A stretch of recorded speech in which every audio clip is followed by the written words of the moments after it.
What is up, everybody, and welcome to FLW Videos. So I hope you had a fantastic December community day, and with that maybe you got some incredible Pokemon, but you're really up in the air as to what's going to be good for PvP. We recently got an announcement in regards to PvP coming to Pokemon Go, but so many people are worried about what's going to be the best, what should I power up, should I power it up, since there are the multiple leagues involved as well. So I figured I might as well come up with a list of the top 5 Pokemon that I personally think are going to dominate PvP. But before we get into that, I do have a brief announcement. Since I recently hit 50,000 subscribers, I began thinking of what would be the best thing that I could do for my subs. Why not do a giveaway? So that's actually what we are going to be doing, as well as getting an extreme discount for all of the viewers as well. I'll actually have all of that information at the end of the video, as well as all of the links in the description. But I am so excited to be able to give this away to you, as well as getting you an extreme discount on something that, like I said, I personally think you will use. But with that being said, let's go ahead and get into the video. So when I came up with this list, in at the number 5 spot, I wanted to focus on a Pokemon that could actually be extremely viable at the 2 lower leagues. If you are not aware of this, there are going to be 3 leagues in total. You have the Great League, which is 1500 CP or lower. You have the Ultra League, 2500 CP or lower. And then finally the Masters League. So most of this list will focus on Master League and can definitely be applied going downward. But this specific Pokemon I think is going to do great at the Great League as well as the Ultra League. And that is Ditto.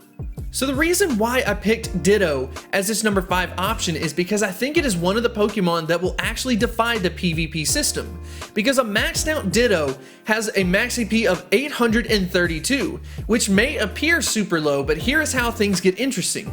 Ditto takes on the opponent's attack stat, the defense stat, the opponent's typing, and the opponent's moveset, which makes it very similar to the Pokemon it battles against, minus keeping the Ditto's HP stat and the Ditto's level. So how does this break the PvP at lower levels? Well, here's how it works. Let's say that you have a level 40 Ditto and you are in a Great League. You go ahead and battle against a level 25 Haunter.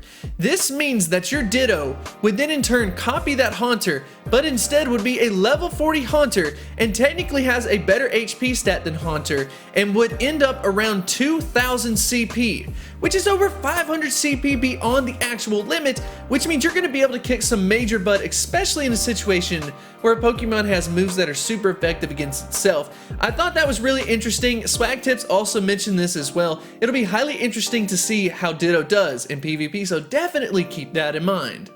So beyond just the kind of gimmicky Pokemon, we need to go ahead and get into this solid list in regards to kind of like the Masters League. In at the number 4 spot is Kyogre. Kyogre is easily one of the best water-type Pokemon in Pokemon Go, so people might expect someone to use a Kyogre with Waterfall and Hydro Pump. But later on this list, we will hear a lot about how likely it is for people to use Dragon-type Pokemon as a slot on their team. So as far as weaknesses are concerned, Kyogre is weak to Grass and Electric typing. And with all of this being said, this is why I'm suggesting the use of Blizzard for this Pokemon, because it serves 2 purposes. 1, it is an unsuspecting dragon type counter, and 2, the use of Blizzard does give you coverage against one of the main weaknesses of grass typing. This means that it could be an option that is a very solid choice as an offensive option as well as a coverage defensively. If you are looking for a great counter to this, for example, maybe I would recommend an Electivire or a Raikou. But how often are people going to choose those Pokemon? I do think Raikou could end up being a fairly common option, but at the end of the day, we're just gonna have to see. Speaking of Dragon-type Pokemon, in at the number 3 spot is Rayquaza. So Rayquaza is able to put up some very impressive numbers when it comes to the general performance, along with some great moves that are actually the most ideal from a dragon type standpoint, with the moves Dragon Tail and Outrage. Beyond that, there is a little bit of a criticism that Rayquaza has a double weakness to ice type moves, which is definitely a valid criticism, and it might be smart to have a Pokemon that takes on Rayquaza from the ice typing perspective, such as a Weavile, Mamoswine, or even an Ice Beam Mewtwo, which I am personally a major fan of because I think the moveset could throw people off, so definitely consider an Ice Beam Mewtwo in mind. If you do not have a Rayquaza, I would also consider using a Dragonite in its place. This is an option where it's probably one of those Pokemon that people are going to try to use. At the same time, there's definitely a reason for it since it does have such an amazing TDO times DPS. Number 2, Mewtwo. This Pokemon will come to no surprise to people, and we're going to go ahead and talk about why. So why would I pick Mewtwo? There is no surprise specifically related to the fact that it has an attack stat of 300. I do like Mewtwo for a second reason though, because of the vast move pool capabilities compared to most Pokemon. If you were looking for a DPS monster, then definitely go with a Shadow Ball Mewtwo, but I would recommend not changing your Shadow Ball and instead using a different Mewtwo to gain access to those different movesets, since Shadow Ball is now a legacy. But with the other moves, you can do a great job covering so many different types. Just imagine using a Mewtwo with a completely random moveset that people would just not expect. Surely people expect a move of Psychic, or they expect the Shadow Ball, but go ahead and try something else, such as the Thunderbolt or the Ice Beam. I don't think you'll be disappointed with trying that out. So if Mewtwo is in at the number 2 spot, what could be in at the number 1? Well, that is Metagross.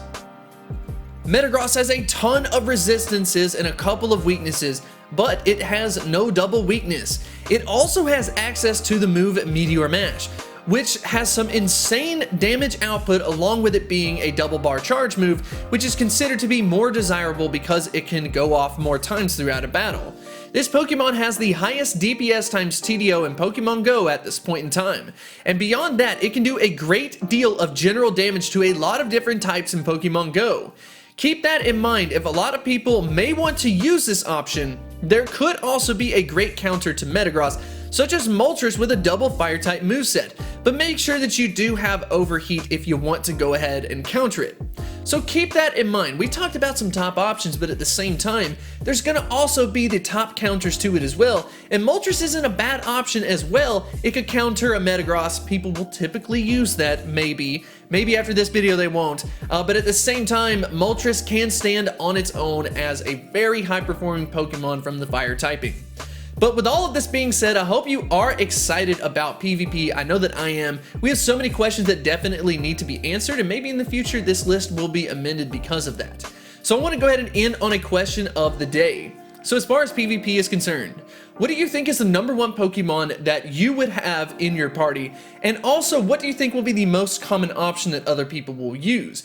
But with that being said, let's go ahead and get into the giveaway information. The giveaway will consist of a hard shell case from Rayquaza for your Nintendo Switch. This is a very high quality case, specifically in gray, definitely a clean classic look, that I was fortunate enough to get from Rayquaza that I want to go ahead and share with you. To enter the giveaway, all you have to do is check out the Gleam link in the description and follow the instructions to get yourself some multiple entries. This is a great gift for the holidays, so make sure to enter now because the giveaway will end December 10th. Beyond just doing the giveaway, I've also gotten my fans a 40% off discount code on this case. So if you would like to purchase one for yourself on Amazon at an amazing price of $11.99, the coupon code along with the product link will be in the description. This coupon code will be good until December 23rd, so make sure you get it in before Christmas if you want to surprise someone. Because Rayquaza liked my idea of the giveaway so much, they are also doing a giveaway opportunity for this case to get yourself a case for 99% off. There are only a limited supply available for that, so feel free to join into their 99% giveaway competition as well. A link will be in the description. Hit me like a tidal wave, triggered by the aftershock. Hit me like a tidal wave,